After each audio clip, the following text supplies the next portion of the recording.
Hello and welcome to Aware on the Air, presented by members and friends of Aware, the anti-war, anti-racism effort, a local Champaign-Urbana peace group. I'm Carl Estabrook. We're recording this at midday on Tuesday, October 8th, in the studios of Urbana Public Television. Recordings of earlier programs and links to the articles we refer to today can be found on the Facebook page for Aware of Champaign-Urbana, Illinois. Comments on this program are welcome. Email me at cgestabrook@gmail.com. Our program concentrates on the news of U.S. war making, which is generally not reported, not by accident, in the U.S. media. Trump is not the problem. U.S. war making is. The U.S. media, owned by large corporations, continue to tell us how terrible President Trump is and how he must be removed from office.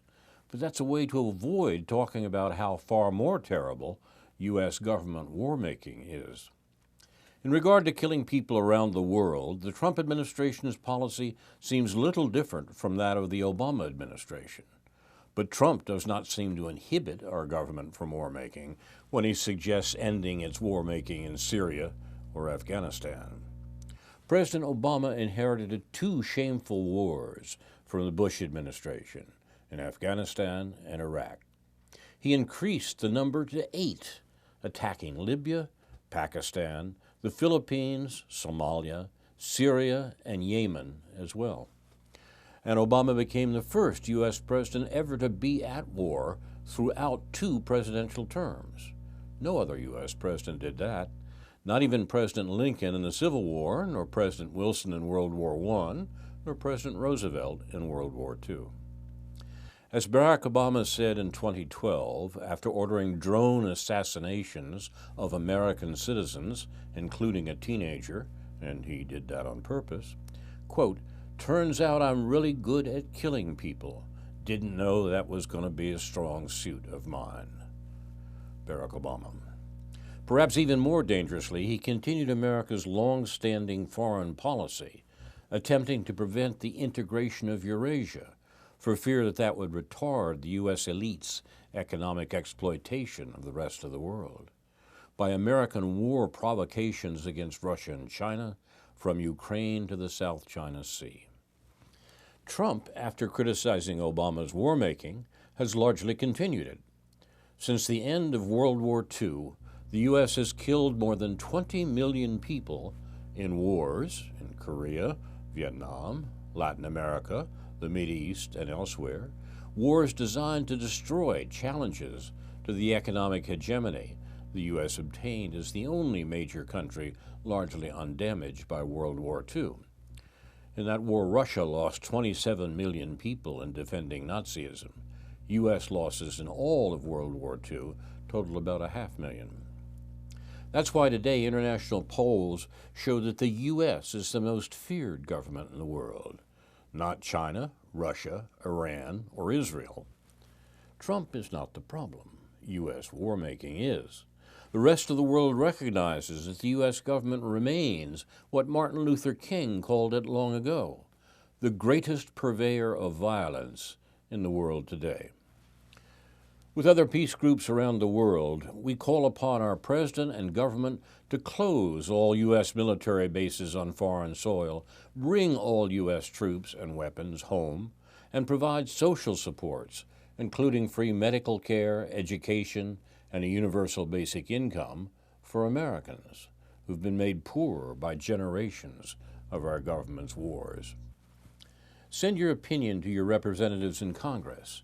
Email addresses for Senator Dick Durbin, Senator Tammy Duckworth, and Representative Rodney Davis are on our Facebook page at Aware of Champaign-Urbana, Illinois. And this program, Aware on the Air, a local discussion of war news, is on Urbana Public Television Tuesdays at 10 p.m. and repeated, and on YouTube. So here we go. Like a 1960s straight-to-drive-in horror film, the 2020 presidential campaign season has begun. Dig into your bucket of popcorn, pop the flap of your box of good and plenties, turn off your mind, and enjoy the show. From the looks of the trailer, it's going to be a doozy. That's right, folks, it's the final installment of the popular Trumpenstein horror movie series. Trumpenstein must be destroyed. It will be playing more or less around the clock, or on more or less every screen in existence, until November 3rd, 2020, the election day, or until Trump takes that lonely walk across the White House lawn to the Marine One chopper and flies off to Mar-a-Lago in disgrace. Here's a quick recap of the series so far for those who may be joining us later. When we last saw Trumpenstein, he was out on the balcony of the White House South portico in his Brioni boxers, ripped to the gills on Diet Coke, and bellowing like a bull elephant seal. Having narrowly survived the resistance's attempts to expose him as a Russian intelligence agent and the reanimated corpse of Adolf Hitler, he was pounding his chest and hollering angry gibberish at the liberal media like the humongous in the second Mad Max movie. The liberal mob was standing around with their torches and pitchforks in a state of shock. Dr. Mueller, the monster hunter, had let Trumpenstein slip through his figures. The supposedly ironclad case against him had turned out to be a bunch of lies made up by the intelligence community, the Democratic Party, and the corporate media. Russiagate was officially dead. The President of the United States was not a Russian secret agent. No one was blackmailing anyone with a videotape of Romanian prostitutes peeing on a bed where Obama once slept. All that had happened was millions of liberals had been subjected to the most elaborate psyop in the history of elaborate deep state psyops, which, ironically, had only further strengthened Trumpenstein, who was out there on the portico balcony, shotgunning Diet Cokes with one hand and shaking his junk at the mob with the other. It wasn't looking so good for democracy. Fortunately, even Russiagate had blown up in the resistance's faces, and Trumpenstein could no longer be painted as a traitorous Russian intelligence asset, or as Vladimir Putin's homosexual lover. He was still the reanimated corpse of Hitler, so they went balls out on the fascism hysteria, which kept the resistance alive through the summer. Which was all they really needed to do, because these last 3 years were basically just a warm-up for the main event, which was always scheduled to begin this autumn. Russiagate, Hitlergate, and all the rest of it, it was all just a prelude to these impeachment hearings and to the mass hysteria surrounding same, which the global capitalist ruling classes, the intelligence community, and the corporate media will be barraging us with until November of 2020. The details don't really matter that much.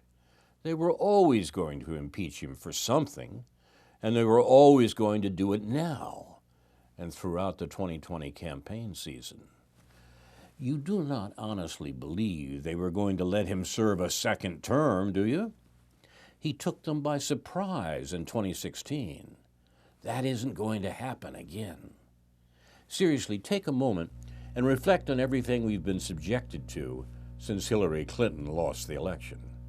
The unmitigated insanity of it all. The Russiagate hysteria. The Russian hacker hysteria. The Russian Facebook mind control hysteria. The Hitler hysteria. The mass fascism hysteria. The anti-Semitism hysteria. The concentration camp hysteria.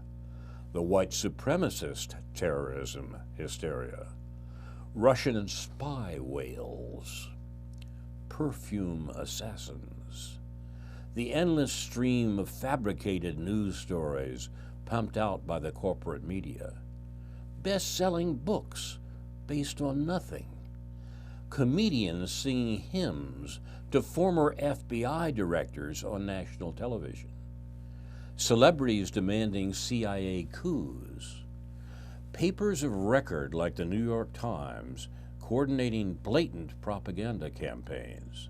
The list goes on and on and on.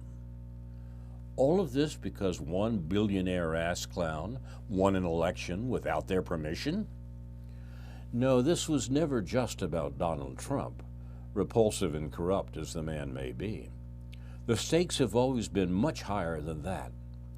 What we've witnessed over the last 3 years, and what is about to reach its apogee, is a global capitalist counterinsurgency, the goal of which is A, to put down the ongoing populist rebellion throughout the West, and B, to crush any hope of resistance to the hegemony of global capitalism. In other words, a war on populism. Not that Donald Trump is a populist hero. Far from it. Trump is a narcissistic clown. He's always been a narcissistic clown. All he really cares about is seeing his face on television and plastering his name on everything in sight, preferably in huge gold letters. He got himself elected president by being cunning enough to recognize and ride the tsunami of populist anger that was building up in 2016 and that has continued to build throughout his presidency. It's not going away, that anger.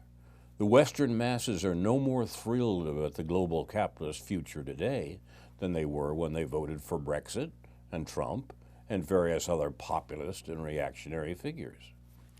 Which is why Trumpenstein must be destroyed, and why Brexit must not be allowed to happen, or if it does, why the people of the United Kingdom must be mercilessly punished.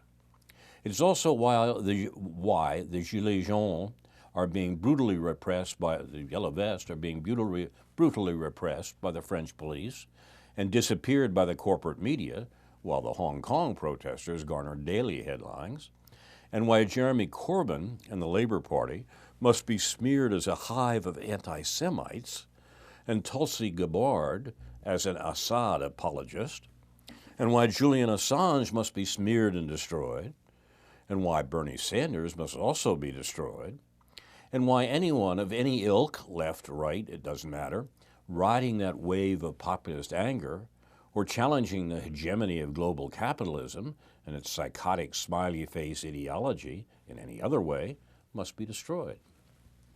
2020 is for all the marbles. The global capitalist ruling classes either crush this ongoing populist insurgency or God knows where we go from here.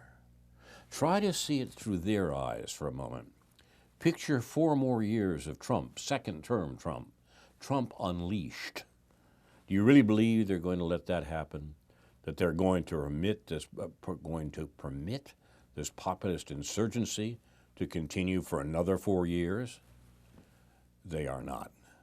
What they're going to do is use all their power to destroy the monster. Not Trump the man, but Trump the symbol. They're going to drown us in impeachment minutiae, drip, drip, drip, for the next 12 months. The liberal corporate media are going to go full Goebbels. They're going to whip up so much mass hysteria that people will not be able to think. They're going to pit us one against the other and force us into one or the other side of a simulated conflict, democracy versus the Putin Nazis, to keep us from perceiving the actual conflict, global capitalism versus populism. They're going to bring us to the brink of civil war in order to prevent civil war. And if that doesn't work and Trump gets reelected, or it looks like he's going to get reelected, they'll probably just have to go ahead and kill him. One way or another, this is it. This is the part where the global capitalist ruling classes teach us all a lesson. The lesson they intend to teach us is the same old lesson that masters have been teaching slaves since the dawn of slavery. The lesson is abandon hope. The lesson is resistance is futile. The lesson is shut up, eat your tofu, get back to work at your 3-gig jobs, service your school loans and your credit card debt, vote for who and what we tell you, and be grateful we don't effing kill you. Oh yeah, and if you want to rebel against something, feel free to take up identity politics or to march around town with posters of Saint Greta demanding that we stop destroying the planet. We'll get right on that, don't worry. What? You thought this had a happy ending? That Trumpenstein and the bride of Trumpenstein were going to ride off into the orange sunrise at Mar-a-Lago in a Trump-branded golf cart, having made America great again? Or that Bernie was going to storm the castle, vanquish Trumpenstein, and set up something resembling basic social democracy? I told you this was a horror film, didn't I? You're listening to Aware on the Air. We're talking about the war making of the American government and the conditions that make that possible. I guess maybe Bernie Sanders shouldn't exist, said billionaire Steve Schwarzman, while seated in a library building named after billionaire Steve Schwarzman, and promoting a book with billionaire Steve Schwarzman's face on it. According to Bloomberg, this humble response from the always modest billionaire Steve Schwarzman came in response to a question posed by an audience member about a Sanders tweet in which the Vermont senator said that billionaires should not exist. The comment was reportedly met with enthusiastic applause. Blackstone CEO Schwarzman, who has previously compared tax increases on the wealthy to the Nazi invasion of Poland, is an oligarch by any reasonable definition. As one of America's top individual campaign donors, he's immensely influential. His plutocratic power is so deeply interwoven with the highest levels of government that his book's 14 pages of acknowledgments describe cuddly relationships with a who's who of top U.S. officials, including the last 5 presidents. According to a recent report by The Intercept, 2 Brazilian firms owned by Schwarzman are significantly responsible for the ongoing destruction of the Amazon rainforest, carnage that has developed into raging fires have captivated global attention. It's very telling that his oligarch sees an equivalence between A, saying that an elite class should not control such vast amounts of wealth, and B, saying actual people should not exist. What this tells us is that Schwarzman sees being a billionaire as a fundamental part of his identity, making the idea that he shouldn't control billions of dollars indistinguishable from saying that he himself should not exist. From his point of view, he's just doing the same thing that Sanders is doing. Bernie's saying the thing that Schwarzman is shouldn't exist, and Schwarzman is saying that Bernie himself shouldn't exist. To him, they're the same. This statement gives us a bit of insight into the way billionaires see themselves as fundamentally different from the rest of us, forming an egoic identity construct out of being a billionaire in the same way a medieval king would form an egoic identity construct out of that position. This anti-billionaire rhetoric is perceived as an attack on their very identity, which is why they're spinning it as though Sanders is calling for the elimination of actual people. Predictably, Fox News is now trotting out billionaires to defend themselves from this outrageous billionaire-phobic bigotry, with Home Depot founder and major Republican Party donor Ken Langone receiving a warmly sycophantic reception from Fox's Mornings with Maria. Quote, "What the hell has he done for the little people?" Langone asked his host, Maria Bartiromo. "What jobs has he created?" Langone went on to detail all the many jobs he's created. Read, how many people he's needed to hire to help him reap lucrative profits from an already existing demand, without bothering to explain what hoarding billions of dollars in offshore accounts has to do with job creation. Exponents of the billionaires create jobs argument always avoid this glaring plot hole like the plague. Again, we see Langone's emotional response in his response two things: that he sees ordinary citizens as the little people, innately different from himself, and that he perceives the push towards greater economic equality as an existential threat.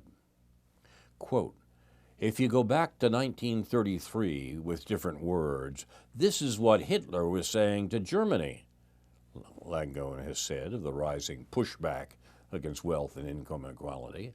Quote, "You don't survive as a society if you encourage and thrive on envy and jealousy." Close quote. These outbursts are reminiscent of one we saw a couple of years ago on an MSNBC interview with resort tycoon Stephen Klubeck, who expressed outrage at the way progressives are using the millionaire or billionaire word to discuss issues with class and economic justice, saying he'd instructed Democratic Party leaders to bring a stop to this rhetoric or lose plutocratic funding. Quote, "It's very, very disturbing when I hear the millionaire or billionaire word," Klubeck said, as though he was uttering an ethnic slur for an oppressed minority and not a conventional label for a class that effectively owns the U.S. government. "And I've told them to stop it, knock it off."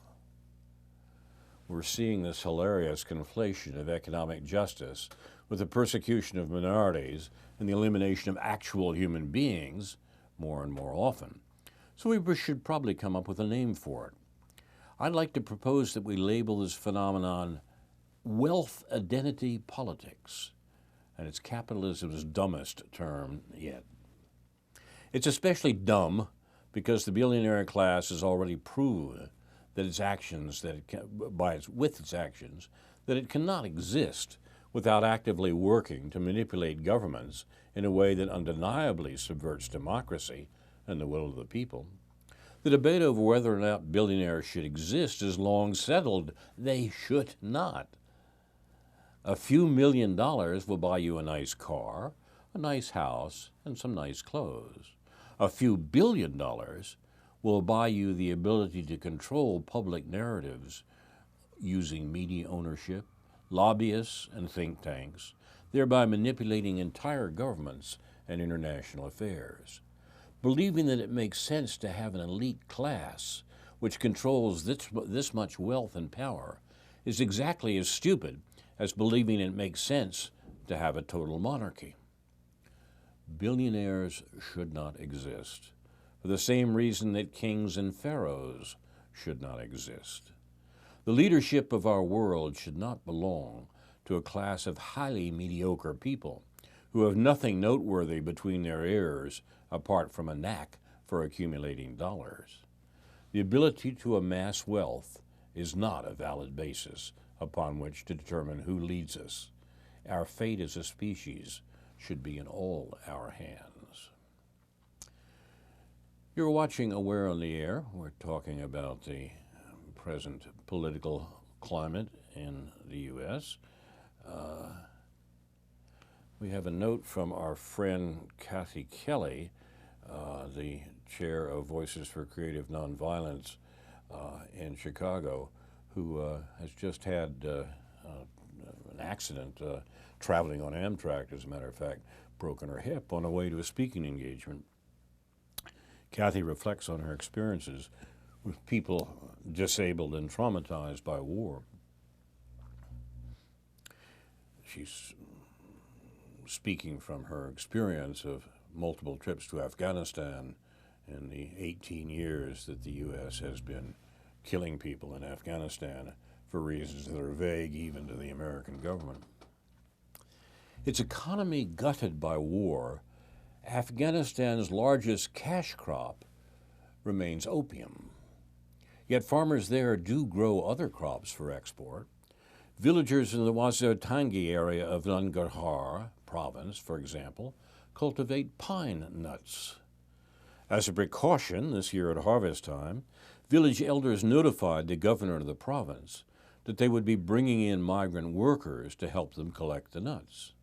Hired laborers, including children, would camp out in the pine nut forests.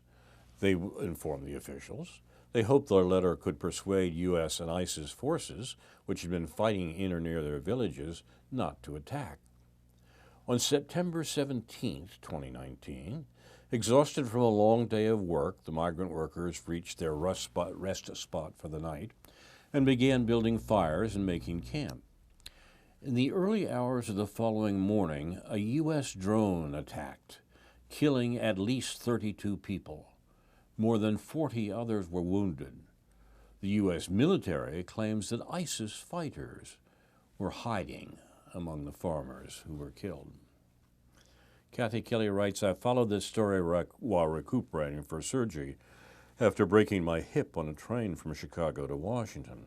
Before the train even reached the first stop out of Chicago, kindly emergency services workers had bundled me off to the Memorial South Bend Hospital. I was well cared for, and now a physical therapist is already helping me with movement and exercise. I read about the laborers who survived the attack on that pine nut forest. According to Hyder Khan, the owner of the pine nut trees, about 150 workers were there for harvesting, and some are still missing. One survivor described people asleep in tents pitched near the farm when the attack happened. Some of us managed to escape, some were injured, but many were killed, said Jumal Gul, a resident of northeastern Kunar province and one of the migrant workers who had traveled to harvest and shell pine nuts. I can't help but wonder, where are the missing? What care was available for wounded survivors? How many were children? Did a nearby facility offer x-rays, surgery, medications, clean bandages, prostheses, walkers, crutches, nourishing food, and physical therapy? I remember on visits to Afghanistan watching disabled victims of war in the capital city of Kabul as they struggled along unpaved roads using battered crutches or primitive prostheses. They were coming to collect free duvets for being distributed to people who otherwise might not survive the harsh winter weather. Their bodies so clearly bore the brunt of war. In Kabul early this month, my 21-year-old friend Muhammad Ali reminded me of the importance of asking questions. Wanting me and others to understand more about the impact of war on his generation, he prodded, Kathy, do you know about Jahanzib, Sabur, Qadir, and Abdul, those brothers who were killed in Jalalabad? The brothers, ranging from 24 to 30 years of age, were killed by an Afghan strike force trained by the CIA, according to the news. In Jalalabad, 2 of them worked for the government and 2 ran their own businesses. The squad that entered their homes beat them severely and then killed them. Family and friends felt sure the brothers had no links to militias. Quote, they were kind and humble people. Anyone who knew them loved the boys. Naqib Sakhizdada, who owns a shop in the area and knew the brothers for more than 10 years, told Al Jazeera. They cared for people and also had a good sense of humor. In her World War I memoir, Testament of Youth, Vera Britton wrote about volunteering as a nurse towards the end of World War I. Her clinic in France received European soldiers from the Western Front who arrived mutilated, maimed, exhausted, and traumatized. Her fiancé, her brother, and 2 close friends were killed in the war. One day she thought she must be imagining the line of soldiers who marched past the clinic tents, looking robust, upright, and well-fed. Then she realized they were from the United States. New recruits come, and the war machine grinds on. Looking forward, perhaps we won't see so many lines of U.S. soldiers marching through villages and cities in Afghanistan. A soldier operating a drone can continue the United States mission from afar. We must still bear in mind Vera Britton's pertinent comments about the realities of war. Quote, I have only one wish in life now, and that is for the ending of the war. I wonder how much really all you have seen and done has changed you. Personally, after seeing some of the dreadful things I have to see here, I feel I should never be the same person again, and wonder if, when the war does end, I shall have forgotten how to laugh. The other day I did involuntarily laugh at something, and it felt quite strange. Some of the things in our ward are so horrible. One day last week I came away from a really terrible amputation dressing I had been assisting at. It was the first after the operation, with my hands covered with blood and my mind full of a passionate fury at the wickedness of war, and I wished I had never been born. Close quote. I look forward to going on with my life, writes Kathy Kelly, once I recover from this broken hip. I can only imagine Vera Britton's overwhelming ordeal, and I can only imagine the trauma of a child laborer awakened by an aerial attack in a pine nut forest, racing through the trees in hopes of escape and perhaps surviving in great pain without a limb or missing a brother or wishing he had never been born. That's Kathy Kelly about the war the U.S. has been carrying on for 18 years, and that the origin of which is forgotten even by the perpetrators, but the purpose is obvious: to establish American economic hegemony throughout the world, and particularly in Eurasia. You've been watching Aware on the Air, produced and directed by Jason Liggett and Andrew Scalaway, thanks to whom also this program and others like it will be available on YouTube and archive.org. Comments on this program are welcome. Email me at cgestabrook@gmail.com. We rely on our researcher, Jeff Nicholson, whose blog, Digital Citizen, we recommend highly. There's a link to it on our Facebook page, along with his detailed notes to this program. Jeff has provided the video we'll close with this evening. 4 years ago, Noam Chomsky called Obama's drone program the most extreme terrorist campaign of modern times. Trump has now inherited that program. Jeff writes, an RT program, Sophie and Company, from 5 years ago, sees Sophie Shevardnadze interviewing retired drone pilot Lieutenant Colonel Bruce Black about his cognitive dissonance, his claim that Obama can give order to any predator drone from his office. This means, unlike what is claimed in the National Bird documentary, that higher-ups can't point and click their way to a drone strike, is untrue. The claim in the documentary never made any sense anyhow. Any information system, be it for delivering packages, telling which roaming IT consultant to go fix something, to killing people by drone, will be remotely controlled. Some set of people will have the power to set a schedule which says they want some particular action to take place at a specified location at a specified time. In the case of drones killing people, this means figuring out which drone is near to the killing site at the right time and ordering that drone to execute that strike. We bring this video to your attention not because we support what the interviewee has to say, but because we think it's important to listen to what drone supporters say so we can understand how they attempt to justify their support for extrajudicial assassination.